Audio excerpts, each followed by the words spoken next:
How's going, guys? Welcome to the channel. In this video we are gonna see what if Naruto became the master of the Fairy Tail Guild and built Harem, Part 1.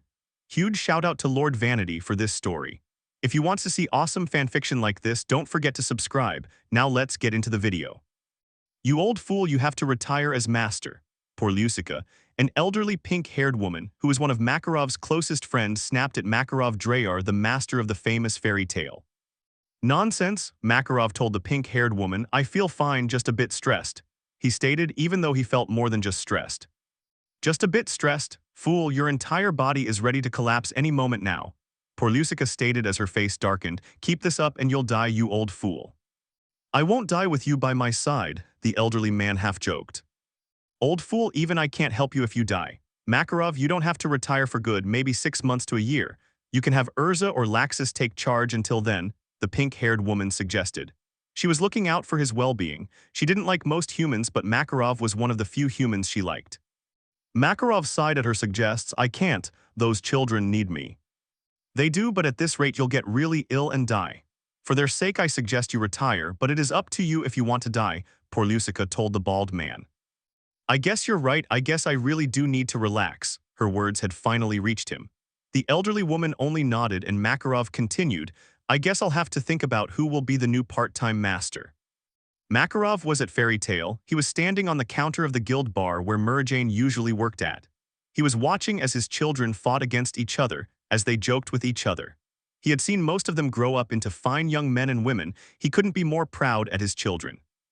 This is only temporary, Makarov. It is not a goodbye, it is a see you, Makarov thought with a sad smile. It was time to tell them the news.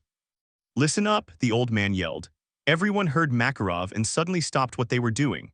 A wave of silence hung in the air for a good minute or so before Makarov bluntly said, I am retiring as guild master. What? Was the suddenly outburst of everyone in the guild. Some who were even drinking booze spit out the booze in shock, yes, including Kana. This is a joke, right? Gray quirked. Is Fairy Tail disbanding? Elfman asked. There was fear and worry in his voice. Makarov shook his head at Elfman's question. I am retiring because my health isn't good at the moment, and if I want to live to see the next generation of Fairy Tail, I'll have to retire for the time being. So until then, someone else will be master. A wave of relief rushed through the guild. It was only a temporary situation. Their master would probably just go on a vacation. Everyone needed a vacation once in a while. The whispers of who would become the part-time master suddenly became the new topic of the guild. It'll be Urza for sure, Natsu Dragnil grinned. It'll probably be Laxus, Evergreen smirked with arrogance. My money is on Guildarts. After master he is the second strongest, Macau stated. It will be me, I am man, Elfman said while pounding his chest like King Kong. In your dreams, Elfman, Gray told him.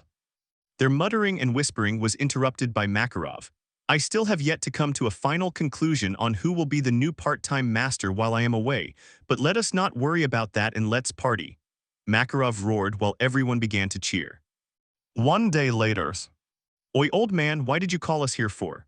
Naruto Uzumaki asked his grandpa as the Uzumaki and Laxus stood before Makarov. Currently they were on the second floor of the guild, inside a room with many beds inside.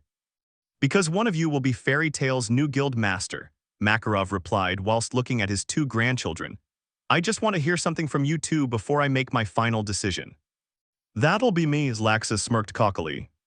I'm not even a fairy tale mage, Naruto stated with a confused look on his face.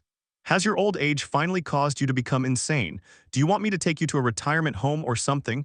Naruto asked the old man. It wouldn't be fair if he became master. Laxus gave Naruto a cold glare. Sure, at one point in time he may have been part of the guild, but he left the guild. It wouldn't make sense to make someone not part of Fairy Tail into the master, so just give me master already, old man. Laxus continued to say, he did have a good point. Your face is sexually harassing me, can you look the other way? Naruto said as he stared at Laxus, who was glaring at him. HMPH, I won't waste my time with weak trash like you. Laxus turned away and stared at Makarov. Makarov watched both of them. Even though they were both family, they were totally different. Naruto was carefree, irresponsible, and eccentric. Laxus was serious, power-hungry in a way, and cruel. But only one would be master. Even if Laxus did make a good point about Naruto being master, out of his two grandchildren Makarov figured Naruto would make a better master. Laxus was right though, Naruto once was a member of Fairy Tail. When he was younger, But not many people remembered the blonde ever being a member because he was always sleeping or being irresponsible, or sometimes he wouldn't show up in the guild for weeks. Makarov looked at Naruto's right shoulder. Even though the blonde had a long-sleeve shirt on, he knew he still had his orange guild mark he had gotten years ago. Old man, Naruto pointed at Laxus, it surprises me you are considering making this guy a master of your guild. He has serious problems, he stated with a smirk. Laxus growled in annoyance, you are my problem. Old man always liked you and your dad better than my father and I, he stated. His fists were clenched. Laxus, you know that is not true, Makarov snapped at him. HMPH whatever, just make me master already, Laxus snapped back. Makarov stayed silent. Before he spoke, I want both of you to tell me why you want to be master, and if you did become master, what would your goals for this guild be? Don't think of lying either, because I will be able to see right through your lies. Oi, I don't want to be master, Naruto raised his hand. It's just too much work. Why would I want to be a guild master for such a troublesome guild? I rather watch anime reruns all day. Makarov ignored that comment and said, Laxus, you go on first. Laxus smirked as he clenched his right fist. I want to be guild master to make Fairy Tail even stronger. I want to have everyone fear us. I'll even kick out the weak trash old man and Fairy Tail will become the ultimate guild. I see, Makarov sighed at this. It wasn't wrong to have ambition, but Laxus's way he just didn't like one bit. Laxus loved Fairy Tail and he knew that, but his way wasn't a Fairy Tail-like way. He would only ruin the guild. He still had much to learn. Naruto's your turn, the old man turned to Naruto. Are you deaf? Do you have your ears stuffed with earwax? I told you I don't want to be master. It seems like too much work, Naruto said while picking his ear casually. Let's say you were guild master, what would you do? Nothing, was Naruto's simple reply. Like a way, Naruto, you're a complex boy. Makarov, though, while his sweat dropped, he was doomed. He could already imagine the guild destroyed due to the blonde's carefree personality, especially if he planned on doing nothing. However, he had to admit he did like Naruto's response better. Very well, after a short pause, Makarov nodded and spoke.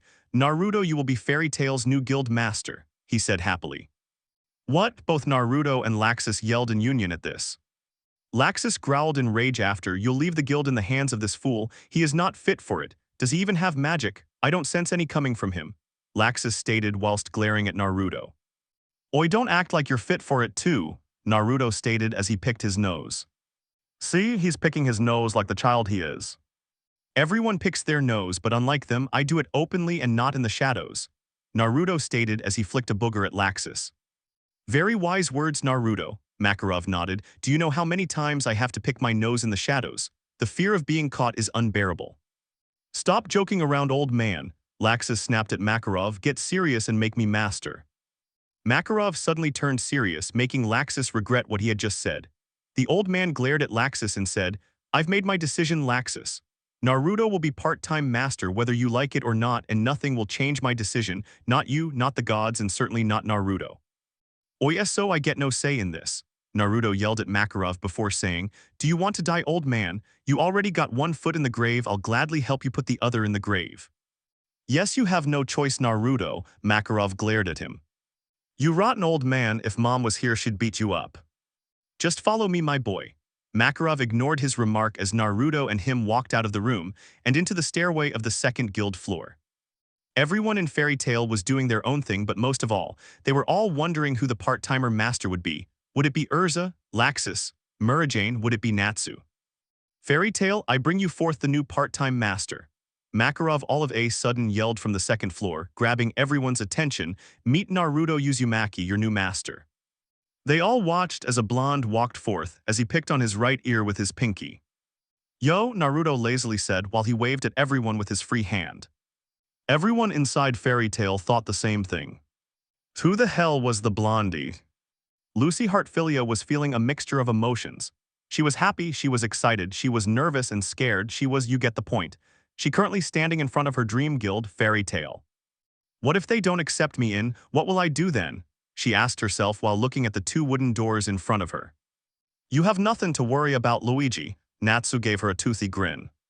It's Lucy, Lucy corrected him for 10th time since she met the Pinkette. The Pinkette had saved her in the town of Harem where she had been tricked by some bad men. He then offered her to follow him to Fairy Tail. Whatever you say, Luigi, let's go inside now, Natsu grinned as he kicked open the door and yelled, We're back, as he walked inside the guild. The blonde-haired mage slowly walked inside.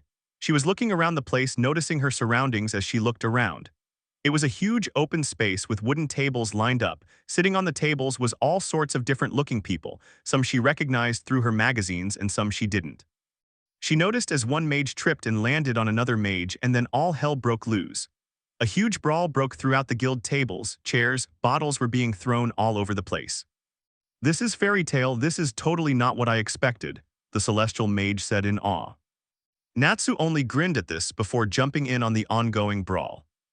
"Hello, who might you be?" Lucy heard someone speak from behind her. The blonde turned, and to her delight she saw the famous Murrajane Strauss. You're Murrajane Strauss, one of the most beautiful women from fairy tale," Lucy stated with hearts in her eyes. Murrajane only smiled sweetly at this before Lucy continued, "I'm Lucy. I came here with Natsu. I was wondering if I could join." She felt her heart skip a beat. What if she got rejected? Would she be able to handle it? "Of course, anyone is welcome to join fairy tale as long as they are able to use magic," Murrajane told her. Really?" Lucy looked surprised at this. "I don't have to take a test or anything. Do I have to be interviewed? What about Fairy Tale's guild master? I heard Fairy Tale recently got a new one. What is he like?" She couldn't help but bomb Murrajane with questions. "Nope, no tests and interviews." The Silverette shook her head.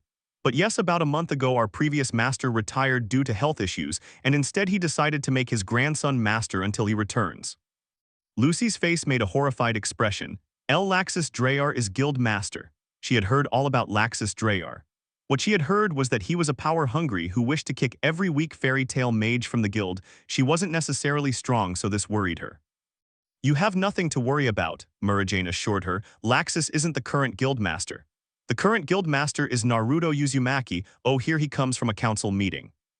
Lucy quickly turned around and saw a spiky blonde-haired man walk into the guild. He was around 6 feet tall, had tan skin, the most beautiful and bluest eyes she had ever seen. His blue eyes, however, looked dead fishy. He wore a pair of black jeans, and over the black jeans he had black high-top boots which reached an inch or two below his kneecaps. His shirt was also black with an orange V-neck outline.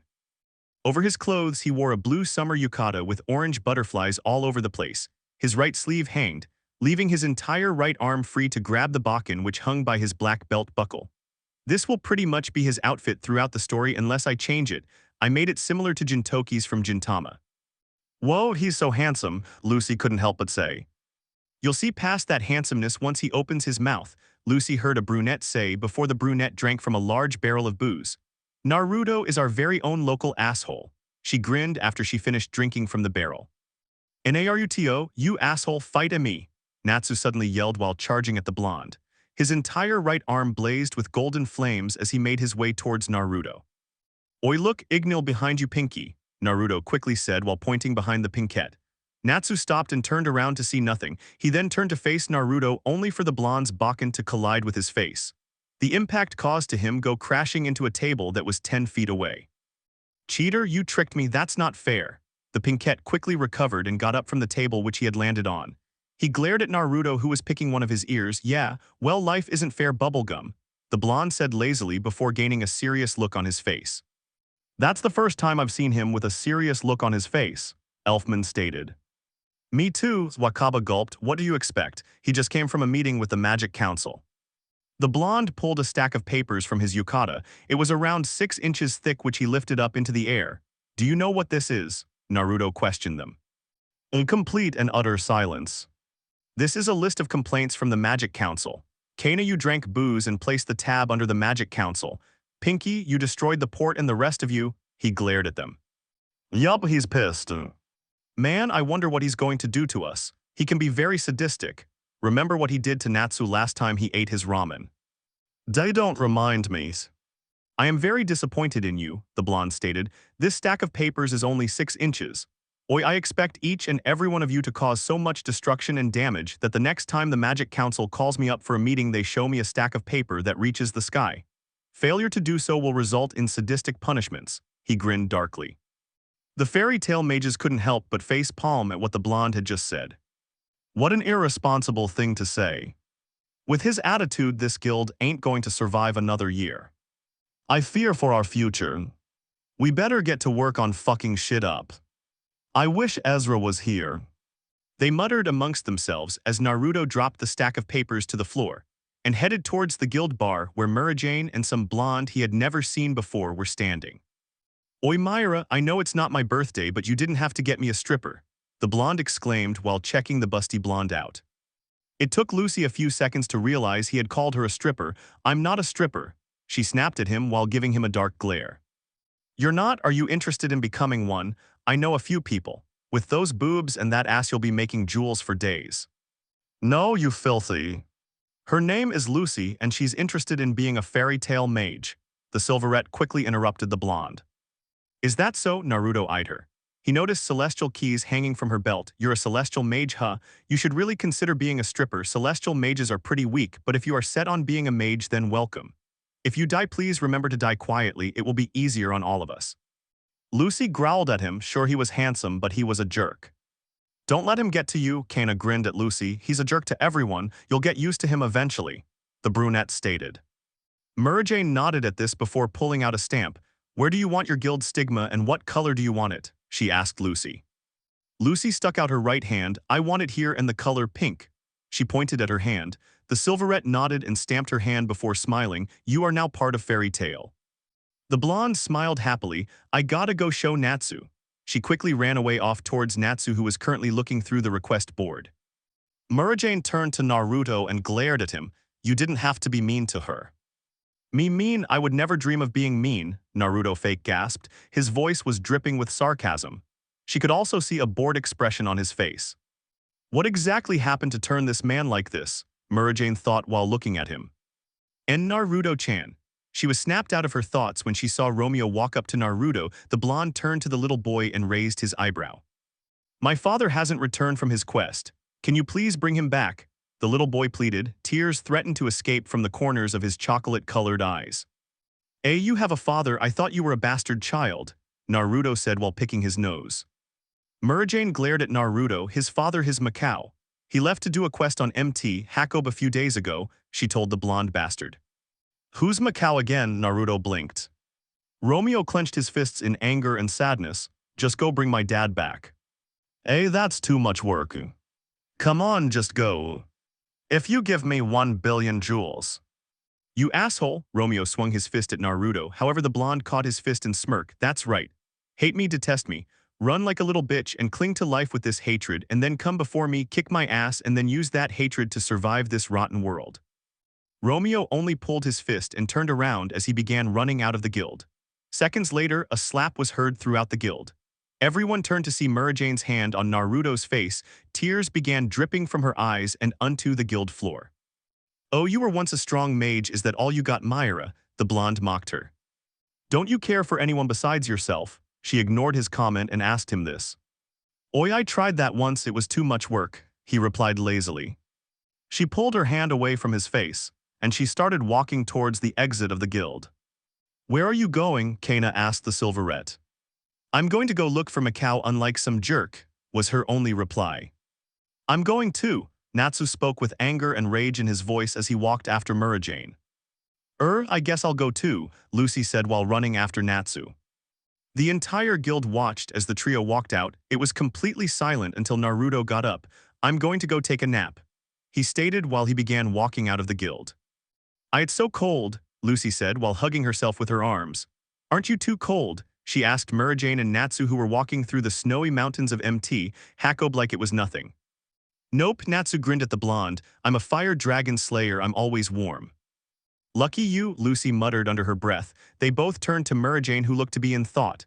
The silverette felt the eyes on her and turned to the duo. "Sorry, can you repeat the question, Lucy?" she asked the busty blonde. "I was thinking," she muttered.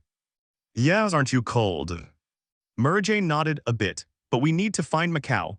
They noticed a determined look in her eyes, a look that showed that she would find Macau even if it killed her. "What were you thinking about anyways?" Natsu quirked. "I bet she was thinking about fish," Happy exclaimed. "Not everyone thinks about fish," Lucy told Happy. Not you, Lucy doesn't have a brain," the blue cat grinned. "Why, you little annoying cat," Lucy gave the Exceed a cold glare. Murajane smiled softly at the scene in front of her before replying to Natsu. "About Lysana." Lucy felt the mood change. She saw the pinkette stiffen up and she knew she shouldn't ask, but she asked anyways. "Who is Lysana?"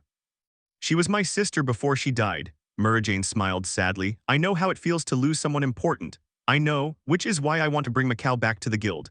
I don't want Romeo to feel what I felt when we lost Lysana, she continued to say. Oh, Lucy smiled softly at Murajane before clenching her fists. We'll find Macau, the blonde said. Natsu nodded and grinned. I'm all fired up, let's do this. Eyes happy nodded. And so the trio continued to search for their guild member. At a graveyard in Magnolia, besides a tombstone stood a white-haired man. The white-haired man looked down on the tombstone before he noticed someone walking up towards him from the corner of his eyes, someone familiar. He turned to see his godson Naruto Uzumaki. Oi, I didn't expect you to be here, pervy sage, the blonde stated when he arrived to where Jiraiya was.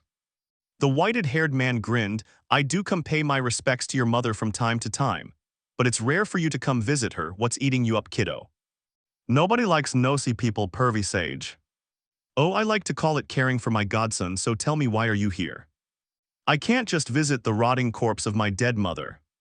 From what I know of no, you'd rather go drink away your problems at a bar. Oi, like I want to hear that coming from a peeping Tom, Naruto pointed at Jiraiya, so go eat shit and kick the bucket. The pervy sage sighed before saying, fine, don't tell me. I heard you became guild master of fairy tale, heh, it must be amazing, all those hot young babes, I envy you, Naruto. Naruto stayed silent and Jiraiya continued to speak. I should probably visit sometime, I haven't played poker with Wakaba or Macau in a while. He grinned. That's if Macau comes back alive from his quest, Naruto stated lazily. What do you mean? Apparently he went on a quest to MT Hakob. His son wanted me to go get him, but I refused, it's too much work, the blonde admitted. Like if you don't want anyone you love to die, protect them yourself, yes.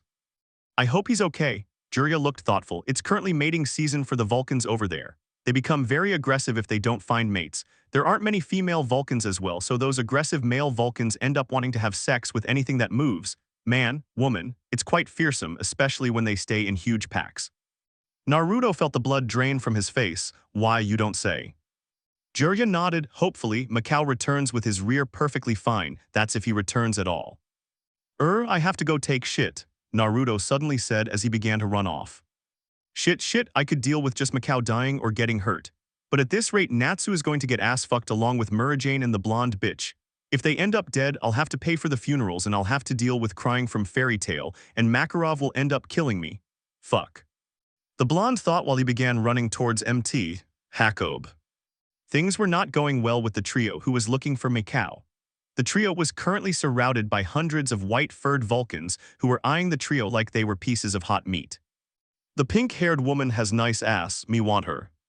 No, I want the pink-haired woman's. Me want blondies. I guess I'll take the one with the red pretty dress, heh. What about me's me want one too? You take a blue cat. We take turns mating, okay? The Vulcans all spoke amongst themselves. The trio began feeling very uncomfortable hearing them speak.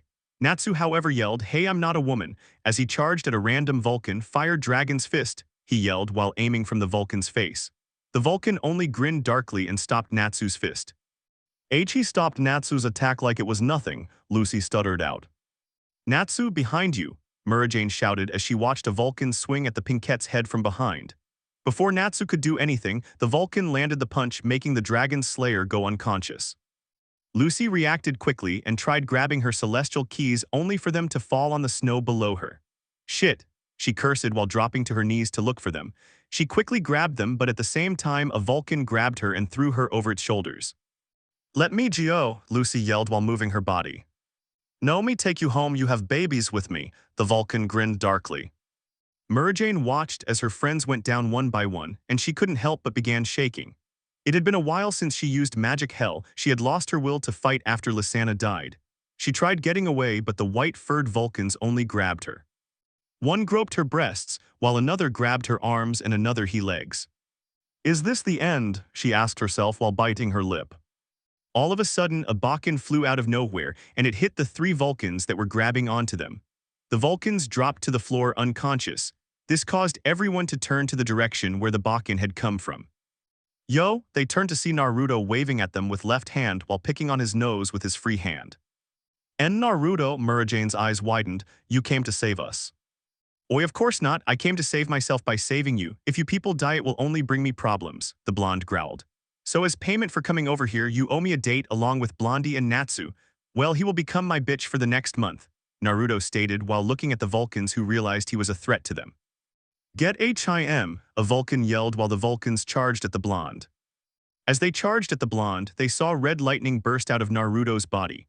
The blonde grinned sadistically before yelling, "Lightning Devil's Rage." He shot out a twisting beam of red lightning that blasted forward and hit half the pack of Vulcans who dropped to the floor dead. The remaining Vulcans felt their jaws drop to the floor as they saw the lightning surrounding Naruto take the form of a skull. "So who else wants to die?" he asked the Vulcans. The Vulcans did what any smart being would do. They dropped to the snow while yelling, "All hail Blondie Sama. Ois my name is Naruto, get it right. All hail Naruto Sama." Naruto smiled at this before saying, "Now say, I'm a big stupid ape." "Zen no. Say it." "I'm a big stupid ape," the Vulcans did as told. Before Naruto asked them, "Where is Mikao? You know, tall dude and looks like he would come out in one of those commercials about men who need pills to get erections." The Vulcans pointed at a Vulcan who had been hit by Naruto's lightning earlier, and the fairy tale mages turned to the Vulcan to see Mikao suddenly appear. "Mikao," Murajane yelled while running to the man. What happened?" Mikao spoke. "You were taken over by a Vulcan," Murajane told him. "Oh," Mikao looked sad. "I wanted to take them all out but I failed. Now Romeo." His voice drifted away. "Oi, who cares?" Mikao turned to see Naruto. "Who cares if you couldn't wipe all these Vulcans out? I doubt that annoying brat cares. There's only one thing he'll care to see, and only you can show him." Mikao's eyes widened. "Why, you're right. Let's go back home." Murajane helped the elder man up, while Lucy helped Natsu get up. "What happened?" the Pinkette yelled once he woke up. "Naruto saved us," the blonde said while they looked at Naruto who was like always picking his nose. Lucy cringed at seeing him do that. "Oh," the Pinkette looked surprised while they walked back home. Murajane only looked at Naruto and smiled. "Maybe he's not that bad," she thought. Naruto, what are you going to do with the Vulcans that are following us?" Lucy suddenly asked. The fairy tale mages turned around to see Vulcans following them. "They are coming back with us. After all, I am their king and they are my bitches." Naruto grinned darkly. They, on the other hand, couldn't help but sweat drop. Naruto was standing in front of a pissed-off Magic Council. Well, he was standing in front of thought projections produced by the members of the Magic Council. He was in a courtroom somewhere in the Magic Council building in Magnolia. "Why do the lot of you look like you're trying to contain in a shit? Oi, you do know that's unhealthy. The longer you hold in a shit, the quicker you die." The blonde broke the silence. "The reason I look like I'm trying to contain in a shit is because of you." Org snapped at the blonde, who was now picking one of his ears. "Don't try blaming me for what goes on in your stomach." The blonde pointed at Org's projection. "That's like a schoolgirl trying to blame her teacher for giving her a bad grade on one of her tests, knowing damn well she didn't study for it." "Can you just shut up? You're giving me a headache," Segren said in irritation. "If you smash your head against a brick wall, your head will be cleared of the headache," Naruto stated in a matter-of-fact tone. "If I smash your head against a brick wall repeatedly, will that clear us of you?" the blue-haired man asked. "My head is hard, so I doubt it," the blonde said lazily. Segren growled at this before Altair, a beauty black-haired woman, spoke. "Can we just continue this? Some of us have things to do," she added. Org nodded. "You know why you're here, Uzumaki." "I'm a law-abiding citizen," the blonde stated. "Could it be I'm here because you're going to reward me?" "No, you idiot. You brought an army of Vulcans to Magnolia and they destroyed half of the city." Org snapped at him. "They caused 300 million worth of damages that we have to pay for." "Oi, half the city was already shitty. Don't try blaming this on me, old man. Go step on a landmine and die," the blonde said without remorse. "Why, you little shit, I should have you imprisoned for eternity," Org yelled at him. "I'll make sure to drag you to prison with me.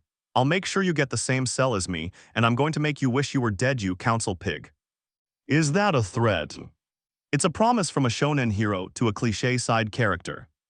"Shonen hero my ass," Segren yelled at the blonde. "Your current personality is nothing but a shitty rip-off of some character from another manga." "Oi, there's nothing I can do about that," Naruto stated. "The author can write me however he desires. I'm already in a fairy tale crossover story. What story will I be in next? High School DxD? One Piece? Bleach?" "Enough nonsense," Org barked while rubbing the side of his forehead. "You have no idea in what kind of mess you're in, Uzumaki. As much as I want to throw you prison, I won't. Instead, I have little job for you." "Job?" the blonde quirked. "There has been a dark guild named Eisenwald doing suspicious activities, and we believe they are trying to acquire a dark artifact known as Lullaby. Oi, no, not the Lullaby arc. This is one of the shittiest arcs in Fairy Tail. We all know how it's going to end. The blonde interrupted the old man. Most fan fiction stories in this section end up being the same. I don't give a damn, Org stated. If you want to stay out of prison, you will do this. Why do I have to do it? Isn't this a task for you Magic Council fucks? Oi, unless you corrupted fuckers don't have as much power as you claim to have. That's none of your business. Now leave and we expect results soon. Yeah, the blonde shrugged his shoulders as he began walking away. As soon as he was gone, Org turned to Ultir. Keep an eye on him. I want to know how powerful he is, and just what exactly he's about. Walking through town was none other than Urza Scarlet, who had returned from a quest at last. It was a quest which consisted of her slaying a monster terrorizing a village. As she walked through the city, she noticed various places of the city destroyed. She hoped the damages weren't caused by anyone from Fairy Tail. She continued to walk through the town until she arrived to Fairy Tail. She opened the door to see everyone doing what they usually did. Ezra, she turned to Natsu to see him grinning, you're back. Red-haired beauty smiled, yes, at last, I hope you've been behaving yourself. He nodded. Did Natsu just pull a Happy? Lucy looked at him in shock. Happy nodded, everyone is scared of Urza. Even Naruto.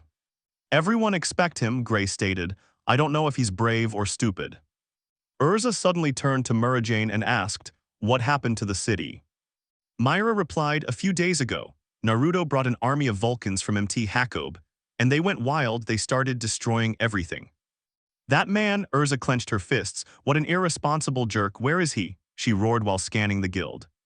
The Magic Council took him in for questioning, Gray told the scary woman. She looked satisfied with that response. I hope they give him the punishment he deserves. She stated before saying, Natsu, Gray. Yes, they both asked. I want both of you to help me with a quest, she told the duo. Say what? Will you help me? It involves a dark guild called Eisenwald. She stated, I don't think I can take them on my own, but with both of you we might just be able to defeat them. Lies, they both nodded. She smiled, good, we leave in a few days. Everyone else just stayed shocked. They couldn't believe Urza had asked Natsu and Gray for help. Naruto was standing in front of Eisenwald's guild building located somewhere in Ashibana, however he was dressed up as a pirate.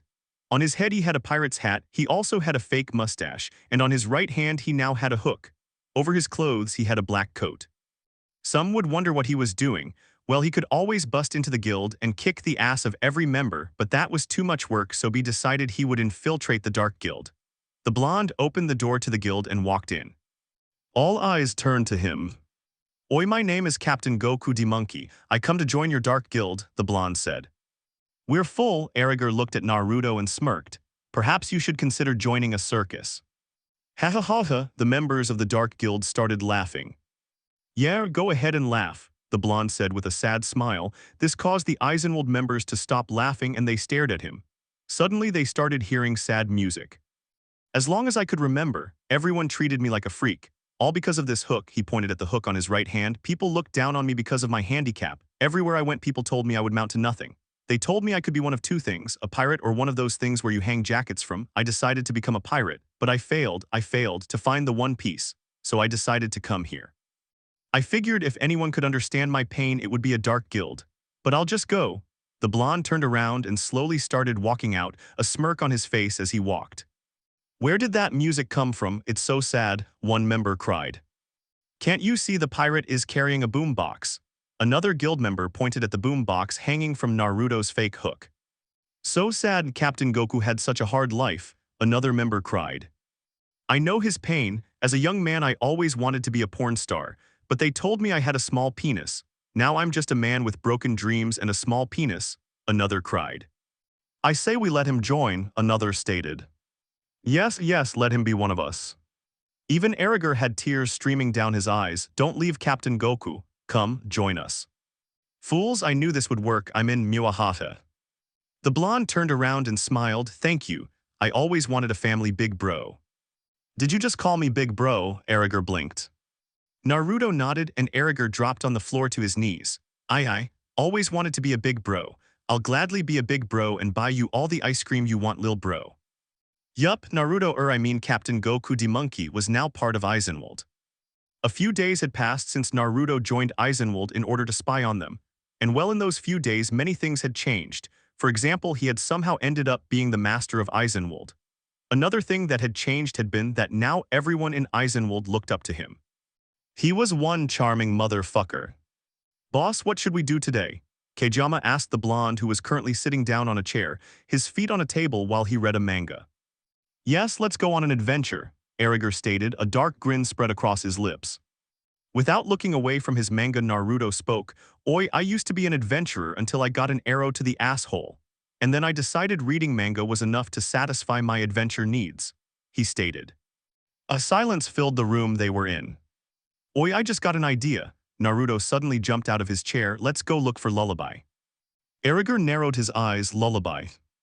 Naruto nodded and grinned evilly.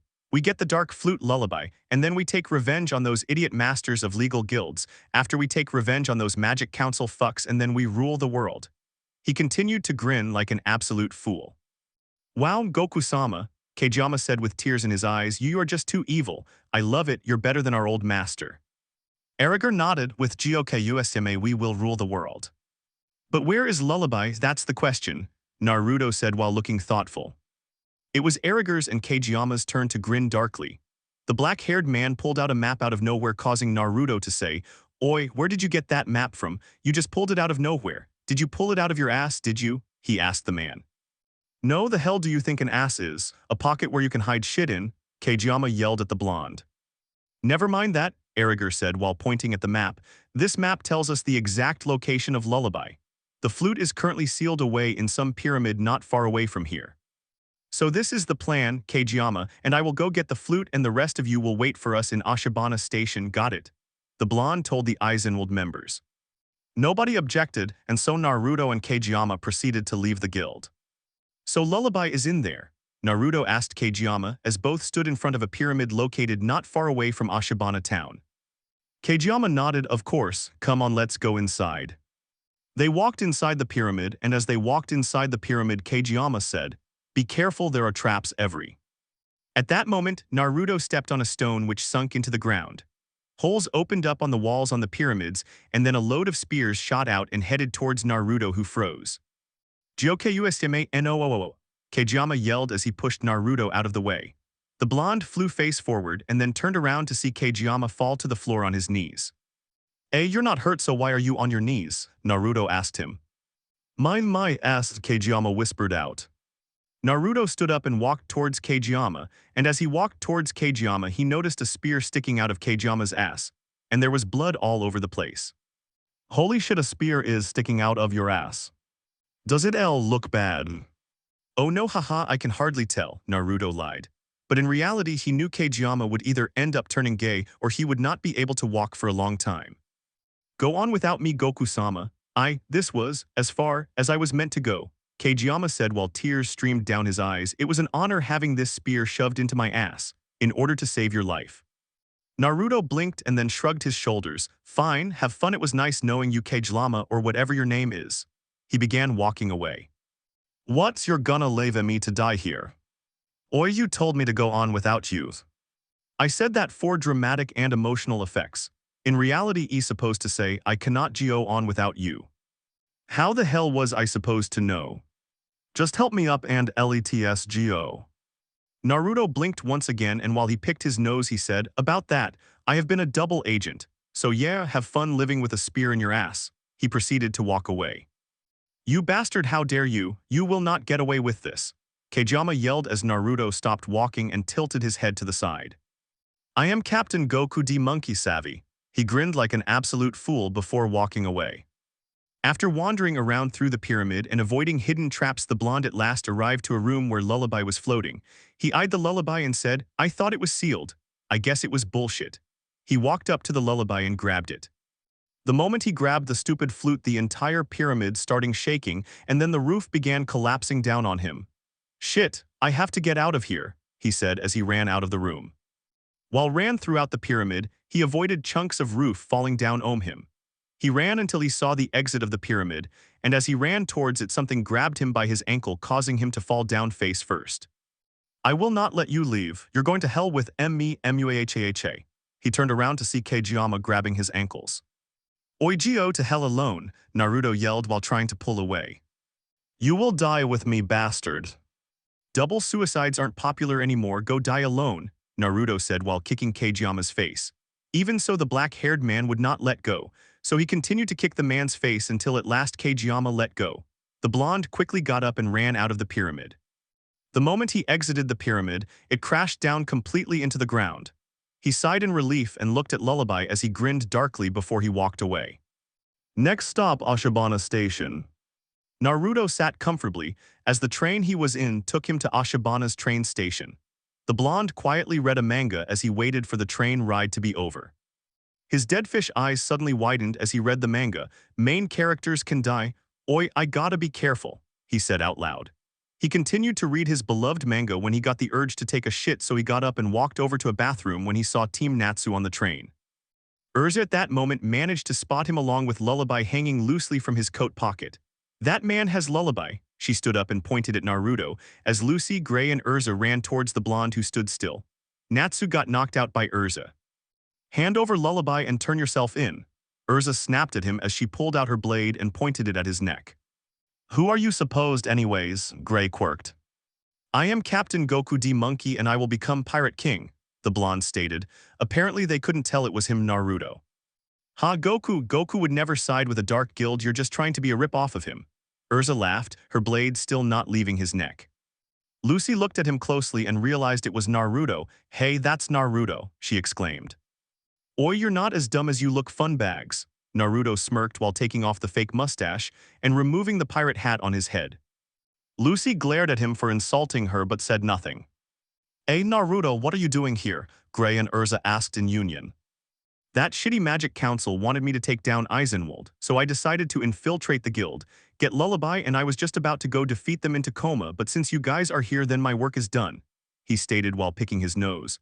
"So you bitches head over to Ashibana Station, kick their ass, and I'll go get strawberry milk." Before they could do or say anything, the blonde disappeared in a flash of red lightning. "That irresponsible man, how dare he do a half-assed job?" Urza growled as soon as he was gone. "What else can you expect from that lazy bastard?" Gray asked her while sighing. "At least he has Lullaby, so all we have to do is defeat the dark mages in Ashibana Station," Lucy said while sighing in relief. "Oi, you stupid flute, wake up," Naruto yelled while swinging the Lullaby flute against a brick wall. The blonde-haired guildmaster was actually inside an alley as he stared at the Magic Council building in front of him. "What the hell do you want, you filthy human? If you're not going to play me, then fuck off." Lullaby begun glowing as it spoke to Naruto. Naruto quickly dropped the flute to the ground below and stomped on it. "Oi, that's not way to talk to the great Naruto-san, you piece of rotten wood," the blonde yelled while he continued to stomp on the flute.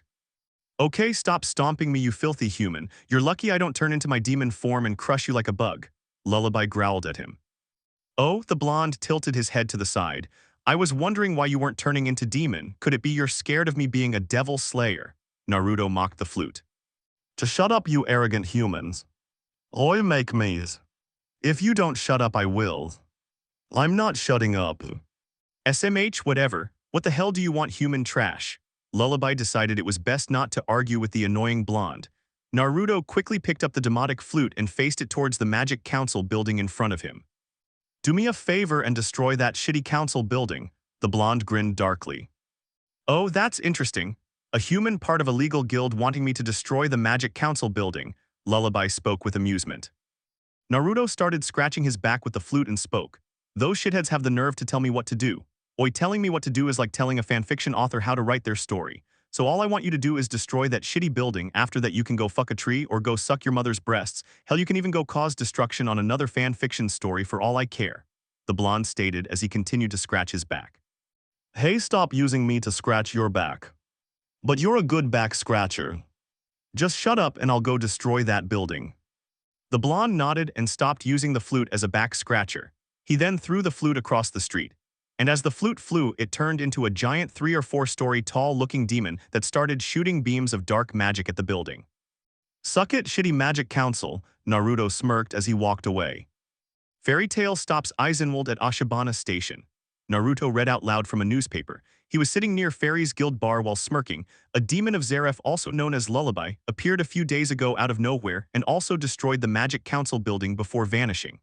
He continued to read out loud before placing the newspaper down on the counter beside him. Oi, I tell you, this world is going to shit. One moment it's all peaceful and next thing you know a demon appears out of nowhere and destroys everything you love, he said while looking at his guild members. Didn't you have Lullaby a few days ago? Gray questioned him. Me have a disgusting flute? I would never, Naruto replied while nodding to himself. I'm pretty sure you did, Lucy stated while looking at the blonde. Are you guys sure you didn't pick up a mushroom from the ground and ate it? Naruto asked them while smirking, because you two seem to be under an illusion thinking that I had Lullaby. That's because you did have it, Gray and Lucy yelled at him. The blonde only shrugged his shoulders. Even if I did have it, it's a thing of the past. One must move on like a schoolgirl does when her jerk of a boyfriend breaks up with her. They couldn't help but facepalm at this before the blonde turned to Murrajane. Oi, Myra, gimme some strawberry milk, he told her. Sorry, we ran out, she told him. Ice cream. We don't any of that as well. Cake. All gone too. Hell, I need sweets, he told her while getting up. Where are you going? She asked him as he walked away. I'm going to go buy something sweet, he replied without looking back. I need sweets, must eat sweets, the blonde-haired man muttered as he walked through the city of Magnolia. As he walked throughout the city, people eyed him oddly. Sweets, where are you, my precious sweets? He continued to chant. The lazy blonde continued to walk through the city until he arrived to a bakery called Magnolia's Bakery. The bored and lifeless look in his sky-blue eyes was replaced with a happy glint. He excitedly entered the bakery. It was heaven. The scent of sugar, sweets, and cakes entered his nostrils. To him, sweets were what beer was to a normal man, addicting and intoxicating. Naruto walked over to the baker and said, Oi, 1 strawberry cheesecake please. At that moment, Urza Scarlet walked into the bakery and said, I want 1 strawberry cheesecake please. She smiled at the baker as she walked over to the baker. She saw Naruto, and Naruto saw her as well, but both decided to ignore each other. The baker slowly said, I'm sorry, I only have 1 slice of strawberry cheesecake for today. The baker regretted saying that. The atmosphere changed. It was as if 2 demons were getting ready to fight to the death. The blonde-haired Uzumaki turned to the red-haired beauty in front of him, and she did the same. Neither spoke. The silence in the air was broken by Urza. That slice of cheesecake is mine, she told the blonde. Oi, I was here first, the blonde exclaimed. She gave him the coldest and scariest glare she could muster and spoke. I said it was mine. He glared back, clearly not bothered by her glare. Not if I buy it first. He turned to the baker and said, I'll buy the slice for 11,000 jewels. The redhead growled, no, I'll buy it for 12,000 jewels. Oi, make that 20,000 jewels. 25,000 jewels. 30,000 jewels and I'll throw in a One Punch Man manga. 33,000 jewels and I'll give you my autograph. The baker didn't know which person to sell the last slice of cheesecake to. She was offered a good deal, a One Punch Man manga or the autograph of Urza Scarlet, a famous mage from Fairy Tail. Ezra noticed the baker not making up her mind and quickly pulled out her blade. She pointed at the blonde's neck. He smirked arrogantly. You should buy me a drink before you decide you want to penetrate me. Urza ignored his comment. I challenge you to a sword fight. She saw the wooden katana hanging by his black belt like usual. She would win any sword duel. After all, nobody was better at wielding a blade than her. Oh, the blonde seemed surprised. She continued, the winner buys the other the last slice of cheesecake. The blonde leaned on her blade and smirked. Do you think that would be wise, sugar tits? I wouldn't want you to break a nail or anything, he mocked her. She glared at him. The one who should be worried is you. The blonde looked thoughtful before saying, I'll accept your challenge on one condition. Which would be? The loser also has to watch the winner eat the cheesecake. He smirked arrogantly. Deal, she smirked as well. Nothing would bring her more joy than eating cheesecake in front of the annoying blonde-haired man. Let's have this little duel outside. Once outside, they stood parallel to each other, a good distance of about 10 feet as they looked at each other. They were analyzing and studying each other before they made their move. Look, it's Titania. That's also Fairy Tail's new guild master. What are they doing? I think they are going to have a little match. Oh, so cool, I wanna watch. They heard the people around them speak, and before long they had a huge crowd of people surrounding them and cheering either of them on. Urza only looked into those dead fish eyes of his, and then she saw him blink. She had to strike now. The redhead charged at him while swinging her blade. She was going to end this fast. She appeared in front of him as her blade made its way towards his neck. He swiftly ducked and kicked her ankles, causing her to fall backwards. She looked up to see his Bakken smashing down on her. She rolled out of the way and stood up only for the blonde to appear in front of her with his swinging blade. She didn't have enough time to duck or dodge, so she blocked the attack. Wood hit metal and she flew backwards. The crowd of people moved out the way as she crashed into a brick wall. Once again the blonde appeared in front of her. His wooden katana pointed at her neck as she looked at him. "You lost," he smirked, giving her the arrogant look she hated. She growled as her grip tightened on her blade. She swung it at him while yelling, "I'm not done yet, you bleached blonde." He didn't even move. She looked at her blade to see the entire blade gone minus for the handle, which she was clearly holding. She looked back to where their blades had collided to the blade on the ground, and she felt her eyes widened in surprise. I lost to this man just like that. Not only is he fast, but he has pure raw power. Damn you, Uzumaki, she growled but said nothing. Oi, come on and buy me the cheesecake, he smirked as he put his Bakken away. She said nothing as he walked back into the bakery. A deal was a deal, so she had to go through with it. She followed him back into the bakery where he was ordering the cheesecake. Radai by the door is going to pay for it. He pointed at Urza before grabbing the cheesecake the woman had placed in front of him, before he made his way over to a two-chair table. A minute later, the redhead was sitting across from him as she watched him slowly enjoy the cheesecake. This is so good, he said as he took a bite out of the cake. You don't have to rub it in. I know, he smirked before taking another bite out of the cheesecake. I don't know what tastes better, this cheesecake or the fact that I was victorious in our little duel. All I can say is that today is a very good day, he told her. Urza bit her tongue. This jerk, he pisses me off so bad. I just want to kill him. Maybe I will. I'll kill him and then join a dark guild. She couldn't but smirk darkly. However, in an instant the anger and the dark thoughts faded away from her as she watched Naruto slide his plate with half of the cheesecake to her side. What are you doing? She questioned him. I'm full so you can have the rest, he told her. She looked at him in surprise. Enjoy, he said as he pulled out a manga and begun reading it. She was about to speak when he said, don't say anything, just eat it. She really wanted to argue, but the cake looked so delicious that she just nodded and took a bite out of him. She took a glance at him as she ate the cake. He was the only person that could be a jerk towards her, piss her off, make her want to kill him, and the next minute surprise her and make her forget why she was even mad at him in the first place. She continued to look at him and thought, a person who loves sweets can't be that bad, as she smiled and enjoyed the little slice of goodness. I should have known that irresponsible boy would have pulled something like this. Org of the Magic Council snapped as he sat across from his colleagues. The Magic Council was currently having a meeting regarding the recent incident regarding Lullaby destroying their precious Magic Council building. That's what you get for trying to control a lazy good-for-nothing, Seagrain smirked at the old man. It appears so, Grand Demand nodded. I guess we will have to leave that punk alone. Oh, that's interesting. It's so unlike you to do something like this, Chairman, Altair stated as she eyed the chairman. What? Org said with wide eyes. That boy will not be punished. That brat is allies with that old fool Juria. If he did something like set Lullaby on our building without in regard for consequences, that's because he knows he can use Juria against us. With his spy network, he probably has enough dirt to get the king to shut us down. Oh, Naruto Uzumaki, you win this round, the chairman thought while scowling. I rather not deal with idiots, Grand Damas said before turning to Altair. Anything else about Naruto? No, she shook her head. Other than a little date with Urza Scarlet, he hasn't really done anything, she continued. I see, the chairman nodded. Very well, don't stop keeping an eye on him and report to me if you see anything suspicious, got it? She nodded at him and he stood up, meeting dismissed. It was another normal day at Fairy Tail, well as normal as they came because Fairy Tail days really weren't normal. Everyone was doing their own thing from drinking to gambling to even fighting. Yup, just another Fairy Tail day. Urza, fight me now, Natsu grinned while charging at the Scarlet. For the longest he had been wanting to.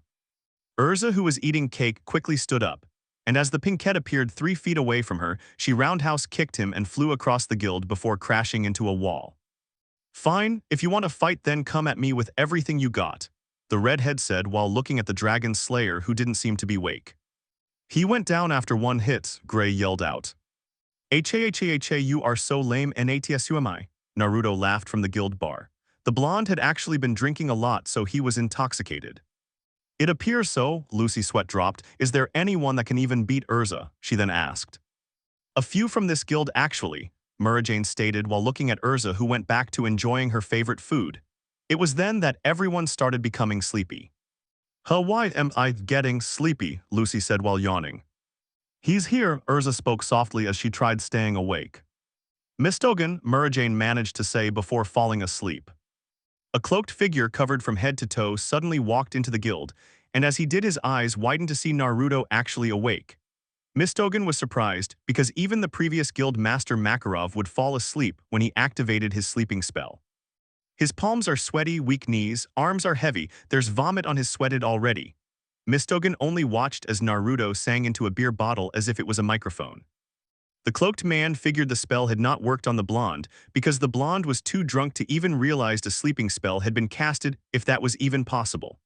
Paying no mind to the part-time master, he walloped over to the request board and grabbed the best-paying quest he could find. I'm leaving to do this quest, Mistogen told Naruto as he showed him the quest paper before heading over to the guild exit. WIT, Naruto yelled. Mistogen stopped walking and tilted his head to the side. He looked at Naruto, who was flipping him off. Ha ha ha, how many fingers am I pointing at you? The blonde slurred. One, and it's the middle finger, Mistogen replied before proceeding to walk away. Ha ha ha ha, Naruto started laughing. I pointed the middle finger to one of the strongest members in the guild, and he's running like a little bitch, ha ha ha. He begun dancing around as if he had won the lottery. Mistogen couldn't help but sweat drop when he heard this, but he ignored it. Just as he was about to leave, Naruto called him again. You, Batman, come have a drink with me, hehe. I've always been a fan, Batman. Mistogen stopped walking once again. I'm not Batman. You wear a mask, therefore you are now Batman. Just because I wear a mask does not mean I'm Batman. Hee okay, whatever you say, Batman, your secret is safe with me. Naruto winked at him before motioning for him to come over. Mistogen just stood there thinking, I'm always on the move. I never truly get to hang around or have fun, plus I wonder what kind of guild master he is. I've heard he's a major jerk. What the hell, one drink and I'll go. The masked man nodded as he walked over to Naruto.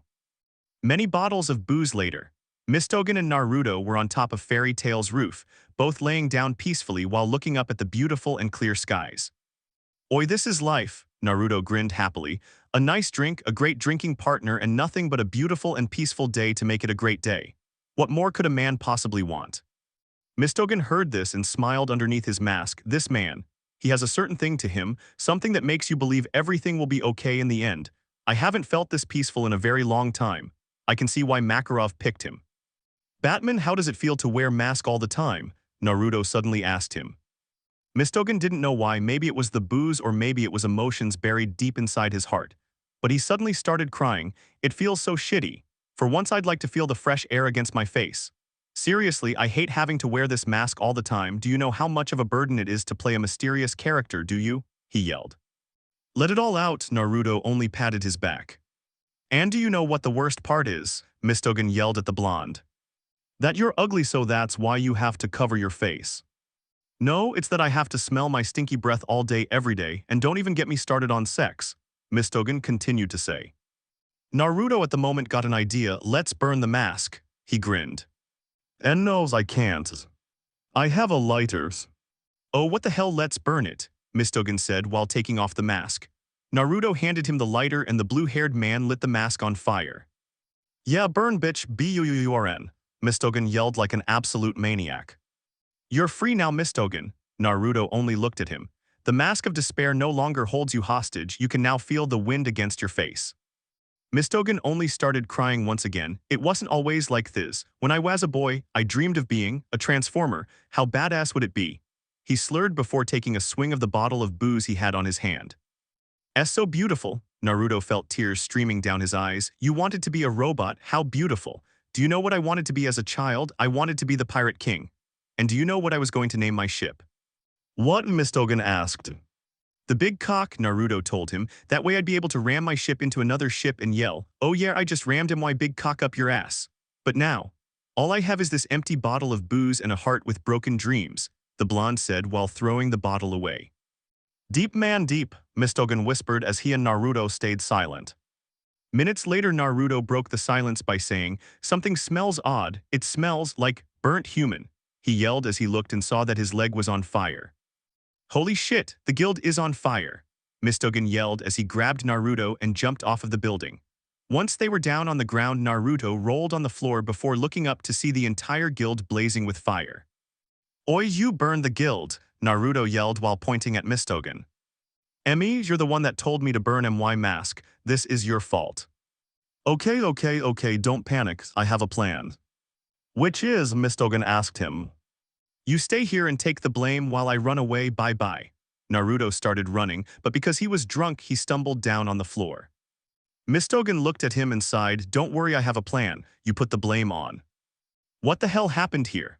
Everyone woke up by the screams of Urza to see the entire guild burned and ready to collapse on them. "Holy shit, who burned the guild?" Gray yelled while looking around the guild. "This is not man," Elfman yelled while shaking his head. "Huh, Mistogen left already. If he was here, he could have told us who did this." Murajane looked thoughtful. "Oi, I know who did it." Everyone turned to see Naruto waking up. "Who?" the entire guild asked. "It was Natsu. I saw it with my own two eyes." Naruto yelled while pointing at Natsu, who in fact was still sleeping.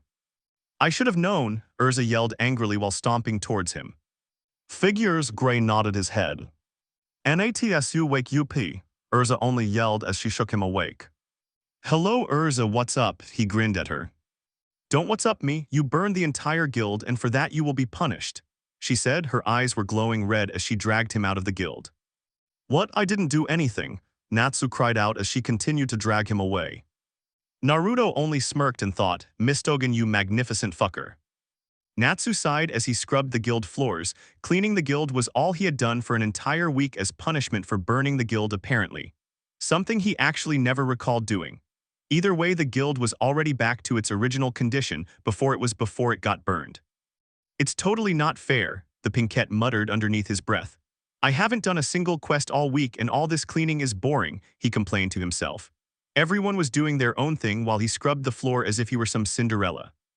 "You've missed a spot," he heard Laxus say, so he looked up at the guild's second floor to see Laxus smirking down at him before spitting on the floor a few feet away from him. If Natsu was Cinderella, then that made Laxus his evil half-sister. "You bastard, come down and fight me," Natsu growled as he glared at the blonde-haired man. "Why don't you come up here instead?" Laxus continued smirking at him. "As a matter of fact, I will." The Pinkette rushed towards the stairs that lead to the second floor, but as he did, Urza appeared out of nowhere and kicked him. He crashed into a table which he ended breaking. "What the hell?" He got up and looked at Urza, who stood in front of the stairs. "You are not allowed to go to the second floor," the redhead told him. "You understand, Natsu?" She gave him a deadly glare. Eyes, he could only nod. "Good, now I have to be somewhere. I will be back later, so I hope you're done by the time I get back," she stated before walking towards the exit of the guild. "Ha ha ha, look at you getting scolded and cleaning the guild like the trash you are." Laxus laughed at the Pinkette. "Oi, that's enough," Natsu heard Naruto behind him. He turned around to see the blonde looking up at Laxus. "Never treat a man like shit while he's down," Naruto told Laxus. "Oh, since when do you care about others' feelings?" Laxus quirked. "Ha, never mind that, Naruto, why don't you just hand over the guild to me right now? After all, I am the strongest in the guild." "Stronger than Urza, Mistogen. Even stronger than that old geezer that made you guild master." At this point, everyone in the guild looked at Laxus, who had a power-hungry look on his face. Naruto looked at him with the same deadfish eyes he always had. "If you're the strongest in the guild, then why am I master?" Naruto smirked at him. "That's because you're the old man's favorite." Laxus looked infuriated. "Boo-hoo, how sad and tragic, right?" Naruto said, his voice dripping with sarcasm. "HMPH, just watch your back, I'll be taking the guild for myself soon enough." Laxus threatened him before vanishing in a flash of yellow lightning.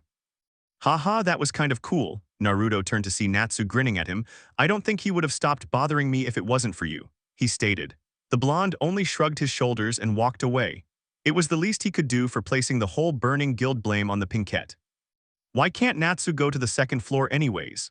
Lucy turned to Naruto. The blonde had sat down at the guild bar like usual next to the celestial mage. "The second floor of this guild is like a strip club. You can't enter it unless you're of age, but in this case you need to be an S-ranked mage. Also in this case you got a cherry boy who wants to lose his virginity as soon as possible." He replied to her while looking at Natsu. I really have no idea what you're talking about right now, Lucy's sweat dropped. Oh yes, the second floor is where the S-ranked quests are. They are extremely difficult, and the chances of death are very high. Lucy turned to Murajane, who handed a cup of strawberry milk to Naruto, who gladly took it from her. So it's better not to do them, Murajane smiled at Lucy. A few hours later, the guild wasn't that full of people, so Natsu made his way to the second floor. He would take a quest and do it. Natsu grinned like he had won the lottery as he stared at the request board on the second floor of the guild. He looked over through the quests and picked the one with the lowest pay, which was 7 million jewels. Hee hee, I'm sick of stupid guild chores. It's time to do an awesome quest like this one. The Pinkette grinned as he looked at his quest paper. Eyes happy nodded. Come on, let's go get Lucy. Natsu proceeded to run down the stairs, but was jerked back by someone who grabbed his arm and snatched the paper from him. He turned around to see Naruto looking at the quest paper. The Pinkette clenched his fists and gritted his teeth. Damn it, I thought I was gonna be able to get away with the quest, but I bet Naruto will just put me back to doing guild chores now, he thought. Natsu wanna have a bet. He was snapped out of his thoughts by a smirking Naruto. What kind of bet? Natsu asked him. It's simple, if you can finish this quest in 3 days I'll give you my favorite manga, but if you don't you have to give me the 7 million payout. Naruto's smirk got wider. Say what, you'll actually let me do the quest? Natsu's eyes turned wide. Naruto shrugged his shoulders. I don't see why not, just don't forget to take Gray with you. I can do this without stripper. Oi oi, I know, but then he'll start bitching at me for not letting him go. This is the only offer you have, take it or leave, the blonde said while picking on one of his ears. I'll do it and I plan on being back before 3 days, Natsu grinned excitedly. If you guys die, make sure your bodies are never found, it'll be less trouble for me, was the only thing Naruto said before Natsu ran off happily. 1 day later. It was quiet, very quiet. The entire guild was filled with silence, weird and awkward silence, and nobody knew why it was so quiet until it clicked on Urza. Where are Natsu, Lucy, Gray, and Happy? The redhead asked the entire guild. Now that you mention it, I haven't seen them since yesterday, Kana stated. Same here, Macau nodded. I saw Natsu on the second floor yesterday. Everyone turned to Laxus, who was smirking. He was with Naruto, who sent him on a S-class quest, hahaha, that punk went to his death. Naruto, you actually sent Natsu on a S-class quest. Urza turned to Naruto, who was sitting in the corner of the guild reading a manga. The blonde, without turning away from his manga, nodded. How could you do something so stupid and irresponsible? Urza stomped her way over to the blonde. She pulled out her blade and sliced his manga in half. "No, I was reading that. What's your problem, bitch?" The blonde yelled as he stood up, giving Urza a dark glare.